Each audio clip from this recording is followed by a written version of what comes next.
noite, né, falando para a igreja. Eu estava até falando com a Laís, né? A gente fala na reunião de mulheres, mas é bem diferente, né? Assim, falar para a igreja. E quando a pastora me chamou, no primeiro momento, me deu um frio na barriga terrível. Eu falei, gente, por que eu, né? Por quê?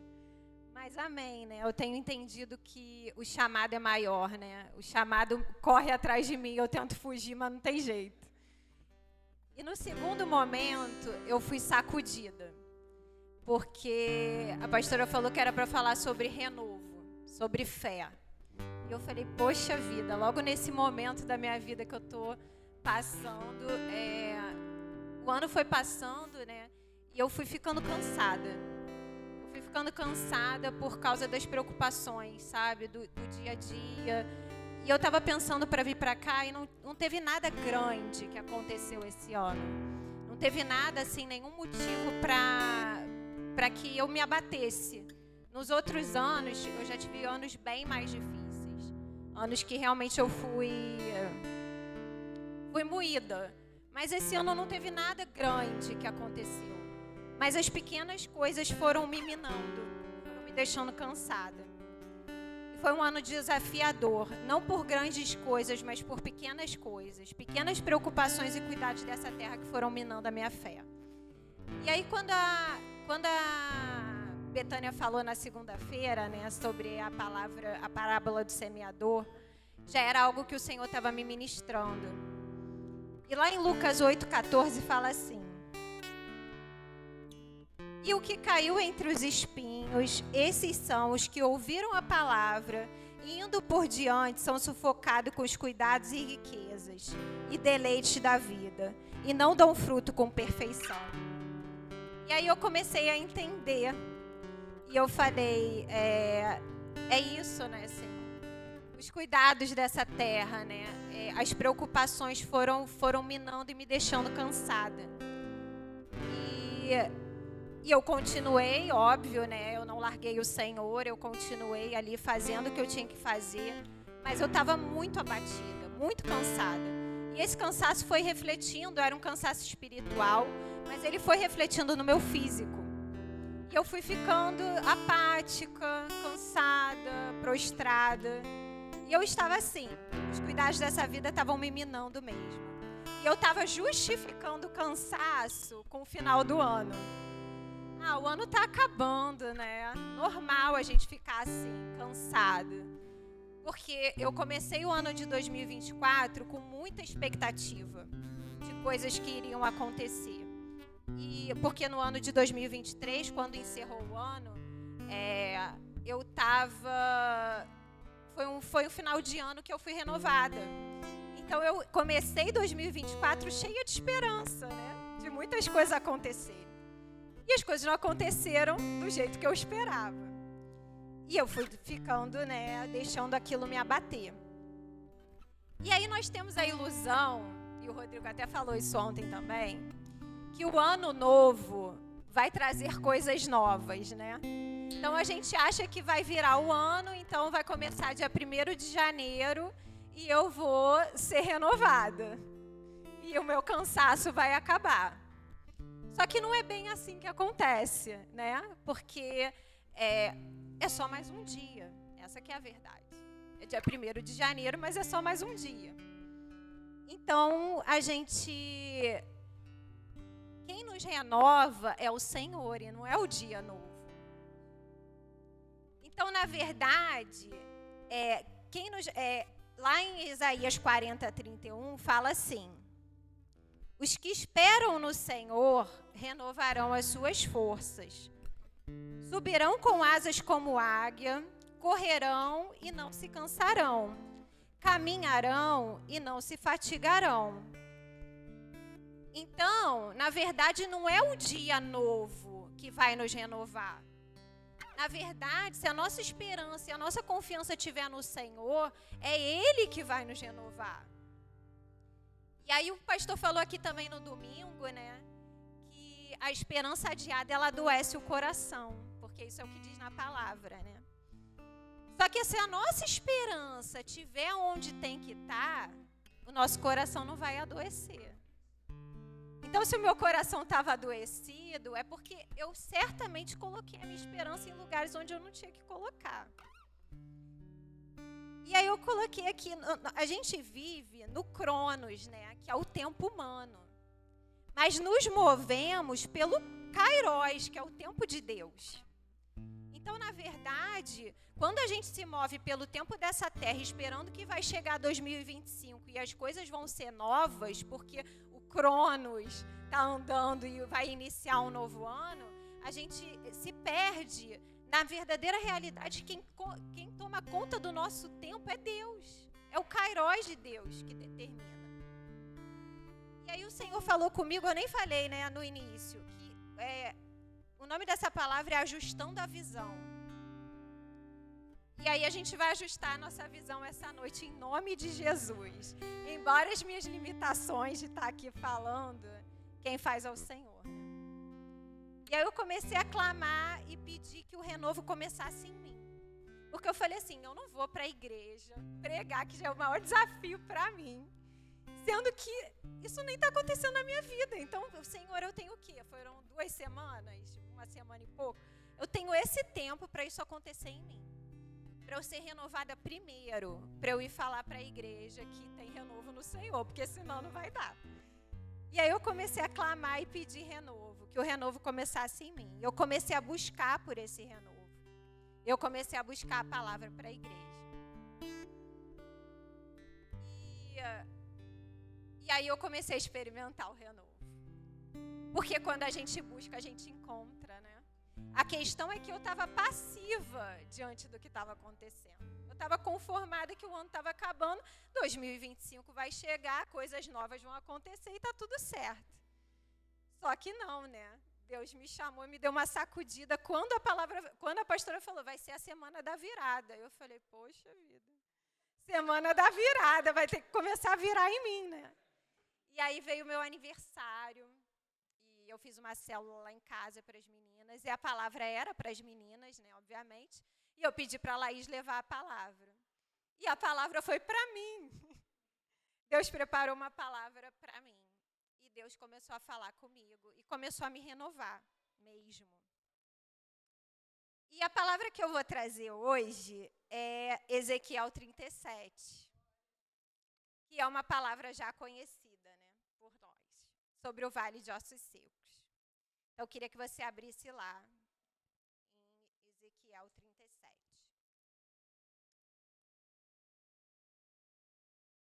Veio sobre mim, Ezequiel 37:1. Veio sobre mim a mão do Senhor. Ele me levou pelo Espírito do Senhor e me deixou no meio de um vale que estava cheio de ossos. E me fez andar ao redor deles. Eram muito numerosos na superfície do vale e estavam sequíssimos. Então me perguntou, filho do homem, acaso poderão reviver esses ossos? Respondi, Senhor Deus, tu sabes. Gente, eu fui extremamente confrontada por esse texto. Eu já tinha lido, obviamente, várias vezes, mas eu nunca, na verdade, tinha me aprofundado no contexto dessa história, né? Ezequiel estava vivendo num tempo difícil, que era o tempo do exílio babilônico. E ele estava exilado, inclusive. E quando Deus deu essa visão para ele, Deus mostrou para ele em espírito aquilo que ele já estava vivendo na realidade, porque ele já estava vivendo nesse cenário de caos. Ele já estava vendo esses ossos secos. Essa era a realidade que ele estava, porque ele, inclusive, estava exilado. Ele estava vendo devastação, a visão era terrível e representava a destruição de Israel. E aí, para completar, o Senhor ainda leva ele para ter essa visão terrível, que imagina o que era essa visão. Você está no meio de um vale com vários ossos secos, era uma visão terrível. E o povo estava exilado na Babilônia, e esse era o contexto de Ezequiel, de destruição e morte. O povo estava exilado já faziam 10 anos. O tempo estava massacrando eles. Estavam sem esperança. Então, na verdade, o cenário era terrível, mas não só o cenário, como o tempo. Porque o tempo nos massacra também, né? Então, assim, 10 anos já tinham se passado aqui, pelo menos pelo estudo, tá, gente? Que eu peguei, se os universitários aí me ajudem. Mas no estudo estava que eles já estavam 10 anos. Então, fora o caos todo que ele estava vivendo, o cenário de caos ainda já fazia muito tempo. Então, aquele povo estava completamente sem esperança. E aí, quando eu vejo aqui, quando ele vê esse cenário e Deus mostra para ele, dá essa visão para ele, e ele consegue ainda, diante disso, falar, Senhor, Tu sabes. Senhor Deus, Tu sabes. Sendo que a gente, muitas vezes, num cenário de caos, a gente só vê impossibilidade. A gente não consegue nem dizer, Senhor, Tu sabes. A gente já fala, Senhor, não tem como fazer isso aqui, não. Se eu tivesse nessa visão aqui, sinceramente, eu acho que eu ia dizer, Senhor, acho que daqui não dá para sair nada, não. Isso aqui já mostra uma atitude de fé. Senhor, Tu sabes. Já foi uma atitude de fé de Ezequiel, diante de tudo que ele estava vivendo. E qual tem sido a nossa resposta diante do caos? Gente, eu não sei a hora. 8h16. Qual tem sido a nossa resposta diante do caos? A gente tem dado a resposta certa? A gente tem dado uma resposta de fé, como Ezequiel, que permaneceu na fé mesmo diante das circunstâncias, mesmo diante do que ele estava vivendo. Ezequiel significa Deus fortalece.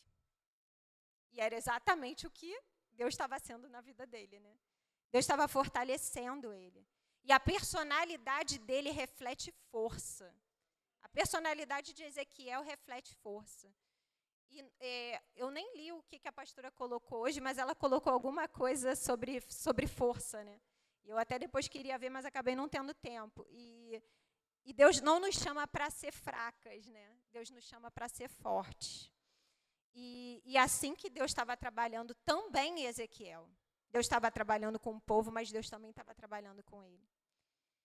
Ezequiel não tinha apenas a dor de ver o seu povo destruído, e uma dor geral, que nós sabemos como é, né? Porque nós temos a dor de ver o nosso povo no pecado, né? A gente mora numa cidade onde a gente tem visto, né, cada vez mais, infelizmente, a tristeza de ver um povo sendo destruído, massacrado, a violência, né? O Rio de Janeiro, a gente tem sofrido isso. Mas ele não só tinha a dor de ver o povo, e ele era profeta, mas ele tinha uma dor dele, que era um drama pessoal de Ezequiel, que eu não sabia, que eu não tinha me atentado, na verdade. Lá em Ezequiel 24:15 fala assim, e veio a mim, eu deixei agora o Vale de Ossos Secos para ir nessa parte, tá? E veio a mim, para falar do drama pessoal de Ezequiel, e veio a mim a palavra do Senhor dizendo, filho do homem, eis que de um golpe tirarei de ti o desejo dos teus olhos, mas não lamentarás. Eu até chorei quando eu li isso hoje. Mas não lamentarás, nem chorarás, nem te correrão as lágrimas. Geme em silêncio. Não faça luto por mortos. Ata o teu turbante e põe nos teus pés os teus sapatos. Não cubra os teus lábios e não comas o pão dos homens. E falei ao povo pela manhã, e à tarde morreu minha mulher. E fiz pela manhã como me foi mandado. Então, Ezequiel, ainda além de tudo que ele estava vivendo exilado, ele tinha perdido a esposa dele. A mulher, tem uma versão que fala das tuas delícias, da tua delícia, né? Eu vou tocar, né? Vai morrer. Tirarei de ti. E aqui nessa versão fala o desejo dos teus olhos. Então, Ezequiel, além de tudo, ele tinha perdido a esposa dele. E ele não pôde nem chorar. Geme em silêncio. Não faças luto por mortos. E aí ontem o Rodrigo falou algo, né? Que ele disse assim, às vezes a gente tem que colocar a nossa dor no bolso. E consolar outros. Porque isso é o Evangelho. E muitas vezes é isso que acontece. Muitas vezes a gente aprende, né, na maturidade, na caminhada, que muitas vezes a gente vai ter que botar a nossa dor no bolso. E foi isso que Ezequiel teve que fazer. Ele teve que colocar a dor dele no bolso, porque o chamado era maior, ele era profeta. Ele precisava direcionar o povo, ele precisava falar o que Deus tinha dado para ele. E ele não pôde nem chorar e nem lamentar. A gente sabe o que é perder alguém e você não ter o direito nem de gemer essa perda, nem de chorar. Foi isso que aconteceu com ele. Por que eu estou trazendo isso, né? Para a gente ver o tamanho da fé de Ezequiel. De ainda conseguir, diante de tudo que ele tinha vivido, falar: Senhor, tu sabes o que pode fazer. Que fé de Ezequiel? Fé de ouvir e obedecer. Aí, esses dias, a Bianca me mandou um vídeo. E aí, no vídeo, eu já estava preparando a palavra. E aí, no vídeo, mostra a cena de um filme que eu já assisti, que eu agora esqueci o nome, que eu sempre esqueço. E a cena desse filme é um filme cristão. E na cena desse filme, ele vai salvar, o cara do resgate vai salvar um menino. E ele escuta a voz de Deus falando para ele mais para a direita, no fundo, que o menino estava no gelo, tinha um negócio de gelo, mais para trás. Ele tinha um negócio de gelo, ele estava afundado, e é baseado em fatos reais esse filme. E ele tinha um gelo, e o menino estava dentro lá do negócio do gelo, e quer dizer, ninguém sabia onde o menino estava, porque eles estavam por cima do gelo. Estava congelado, exatamente. Então, e aí eles foram para o resgate, só que eles não sabiam onde o menino estava. E aí, na hora do resgate, o cara escuta uma voz falando assim: vai mais para trás. Só que aí ele vai e pergunta para o amigo dele: você ouviu essa voz? Aí o amigo dele, o comandante, alguém falando, aí ele falou assim: não ouvi, não tinha ninguém falando, era Deus falando. E aí o vídeo fala assim: fé para ouvir e obedecer. E porque ele obedeceu, o menino se salvou, porque ele foi com o negócio mais para trás e ele achou o menino. O Milagre da Fé, isso mesmo, o nome do filme. E é baseado em fatos reais esse filme. Então, ele ouviu e ele obedeceu. Se ele não tivesse escutado, se ele não tivesse ouvido, talvez esse menino não tivesse vivo.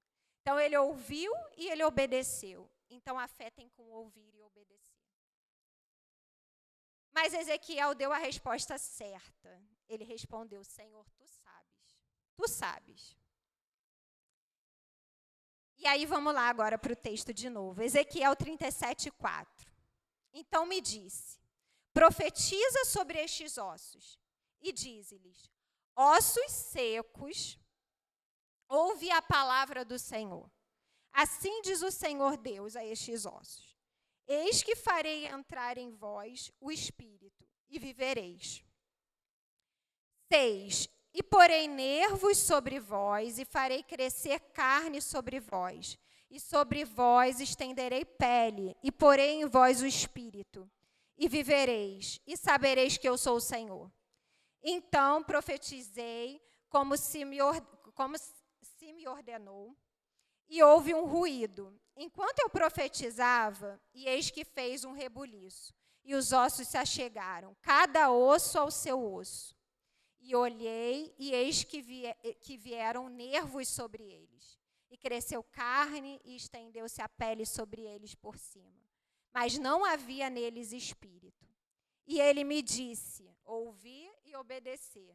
Profetiza ao espírito. Profetiza, ó filho do homem, e diz ao Espírito: assim diz o Senhor Deus: vem dos 4 ventos, ó Espírito, e assopra sobre estes mortos, para que vivam. E profetizei como ele deu ordem. Então o Espírito entrou neles, e viveram e se puseram em pé, um exército grande em extremo.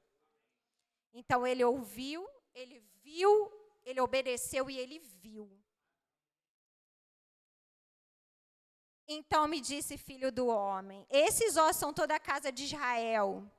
Eis que dizem: os nossos ossos se secaram e pereceu a nossa esperança. Se a sua esperança pereceu, tem esperança para nós essa noite. Nós mesmos estamos cortados. Portanto, profetiza e dize-lhes: assim diz o Senhor Deus, eis que eu abrirei os vossos sepulcros, e vos farei subir das vossas sepulturas, ó povo meu, e vos trarei a terra de Israel, e sabereis que eu sou o Senhor, quando eu abrir os vossos sepulcros, e vos fazer subir da vossa sepultura, ó povo meu. Então, ele ouviu e ele obedeceu à voz do Senhor. E porém, aí lá no 14 fala, e porém em vós o meu espírito e vivereis, e vos poreis na vossa terra, e sabereis que eu sou o Senhor. Disse isso, e o fiz, diz o Senhor. Ele diz e ele faz. Deus ajustou a visão de Ezequiel. Deus colocou Ezequiel num vale, né? Mostrou o vale, que era a situação de Israel, era o que Israel estava vivendo, destruição, cenário de dor e destruição, e de falta de esperança. Mas Deus ajustou a visão de Ezequiel. Ele fez ele ver como ele vê. Isso que o Senhor quer fazer com a gente essa noite. Fazer a gente parar de olhar para as circunstâncias e declarar o que a gente está vendo, que é o cenário da impossibilidade, né? que era exatamente o que ele viu. Mas declarar o que o Senhor nos mostra. Por isso que o título da palavra é Ajustando a Visão. Porque é para a gente ajustar a nossa visão essa noite. Sair da nossa visão natural do que a gente está vendo. E ontem eu estava assim, Senhor, é isso mesmo a palavra? Porque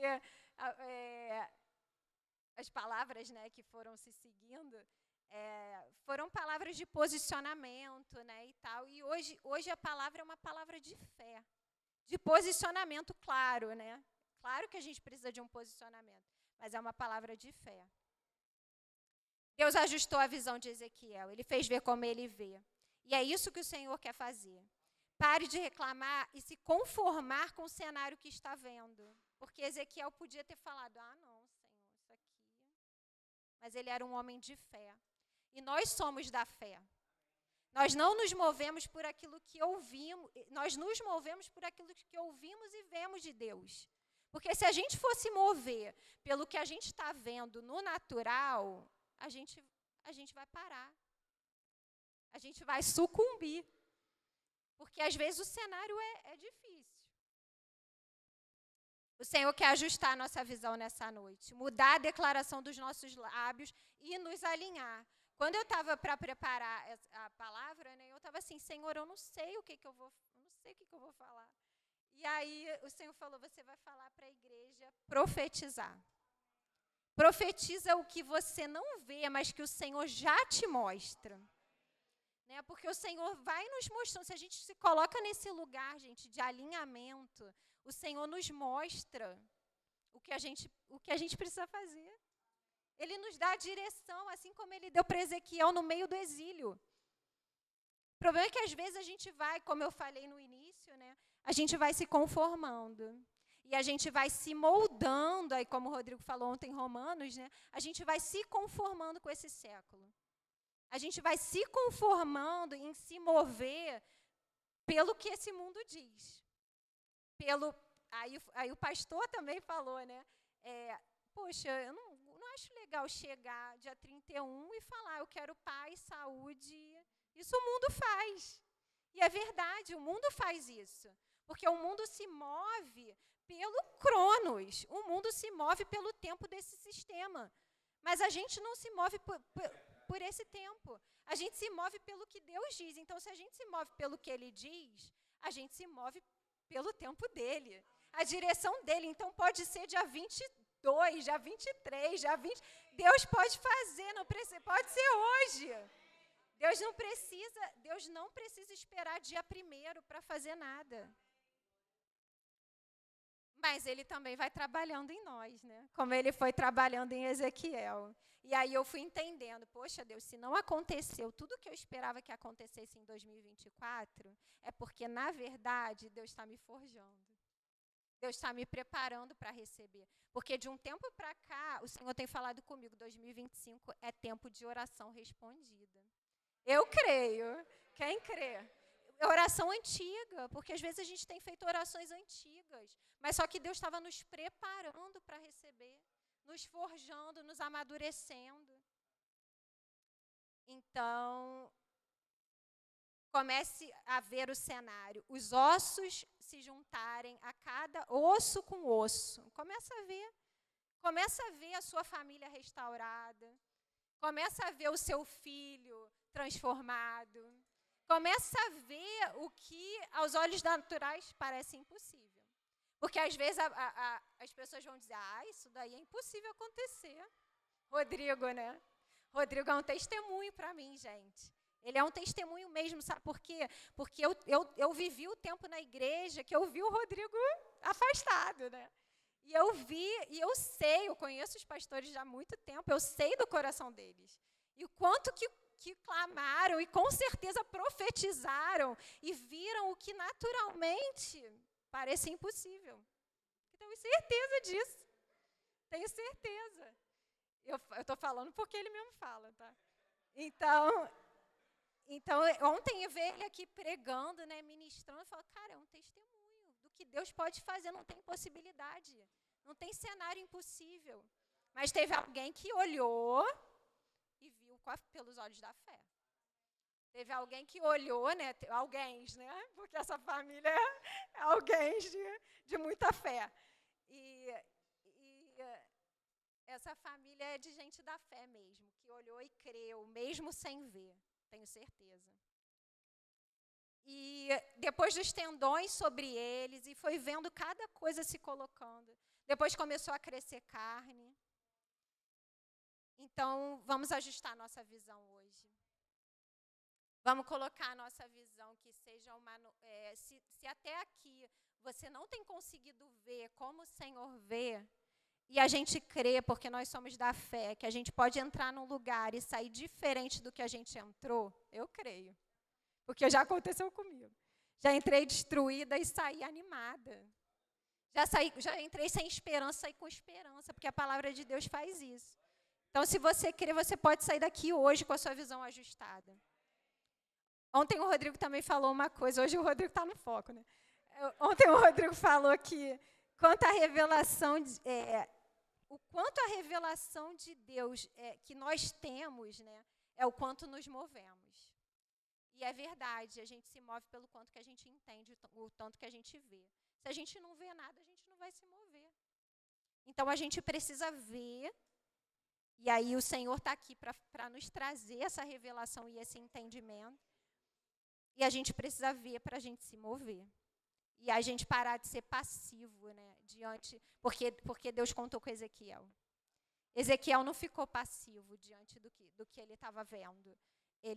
Porque quando eu li, eu falei assim, poxa, Deus não precisava perguntar para Ezequiel. Que pergunta difícil, né? Ele não precisava perguntar.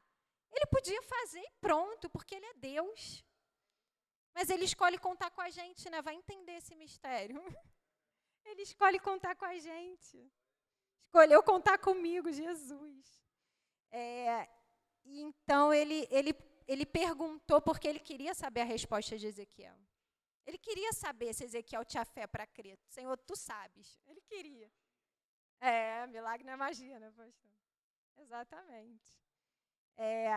Porque é o que a gente tem falado essa semana, né? Deus pode fazer. Cara, Deus pode fazer qualquer coisa, Ele é Deus.